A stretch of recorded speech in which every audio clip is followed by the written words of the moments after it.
Welcome to the League of Legends Champion Spotlight, featuring Syndra, the Dark Sovereign.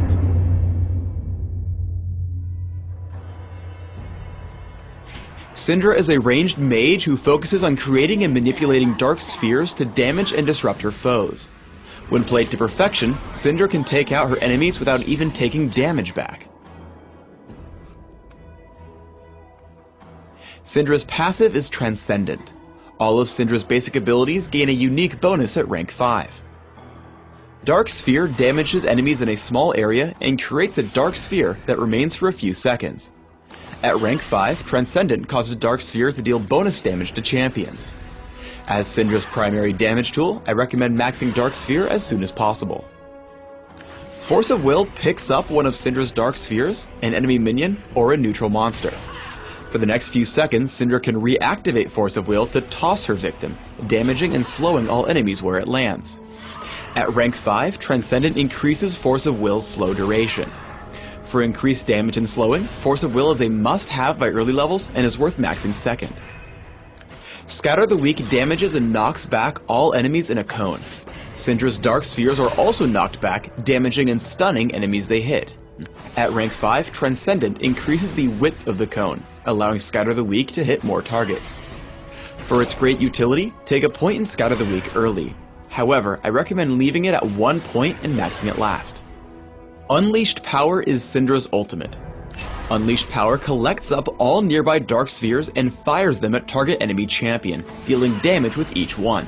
While Syndra always has 3 dark spheres orbiting her, using Dark Sphere multiple times before using Unleashed Power will increase the damage output. As with all ultimates, I recommend maxing Unleashed Power as quickly as possible. In early laning, use your Dark Spheres and Force of Will to whittle down your opponents. If you cast them whenever your opponent attacks minions, you'll ensure he can't dodge them. As Xerath tries to last hit at his turret, Syndra is able to constantly drop his health. Soon after, Syndra pushes in with Dark Spheres, Ignite, and basic attacks, dealing just enough damage to drop his health and get away with it if it weren't for Evelynn. Syndra's level 6 burst is exceptionally high.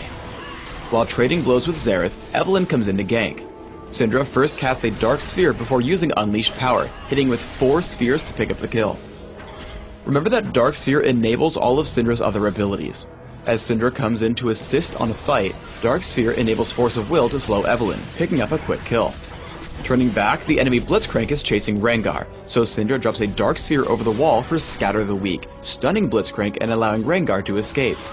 If not for Flash, Force of Will would have allowed Syndra a second kill. When fighting one-on-one, get a Dark Sphere out and lead with Force of Will. The slow makes it easy to land Scatter the Weak for a stun, leading to another Dark Sphere. An immediate use of Unleashed Power and Ignite drops Xerath extremely low, allowing Syndra to flash for the kill with Dark Sphere. In teamfights, there are 3 goals: stay safe, create as much disruption as possible, and save Unleashed Power for squishy targets with multiple nearby Dark Spheres. After taking down Rengar with standard abilities, Syndra turns to fight the enemies coming from the left.